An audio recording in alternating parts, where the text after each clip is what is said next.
કે ચડશે ઘટા ઘનઘોર ગગને મેઘ જળ વરસાવશે અને નીલ વર્ણી ઓઢણી જઈ સરાસર પર ધારશે ગહકાટ થાતા ગીર મોરા પીયું ઘન પોકારશે હાય વખત ગુજરાત ને હા યાદ હે મું આવશે આ યાદ હે મું આવશે.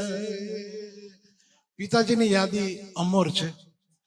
મજાની વાત એ છે કે સ્વર્ગસ્થ હેમુ ગઢવીની 60મી તિથિ ગઈ, પણ અમે 52 વર્ષ સુધી હેમુ ગઢવીની પુણ્યતિથિ ઉજવી. હજારો માણસોનો મેળાવડો થતો. પછી તો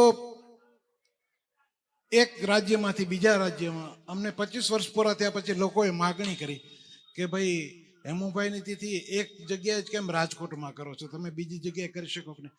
પછી જ્યાં જ્યાં અમને આમંત્રણ મળ્યા અને ખૂબ સારી રીતે ઉજવી.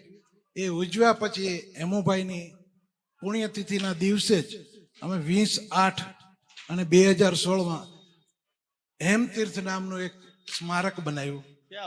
આપ સૌને પણ આમંત્રણ આપું છું કે આપ જો હેમતીર્થને એકવાર નિહાળશો તો આપને ખ્યાલ આવશે કે કલાકારનું શું પ્રદાન હોય છે. એટલે હેમુભાઈ ગઢવીનું તીર્થ હેમતીર્થ ઓળખાય છે. પૂજ્ય મોરારી બાપુ પણ આવી ગયા છે.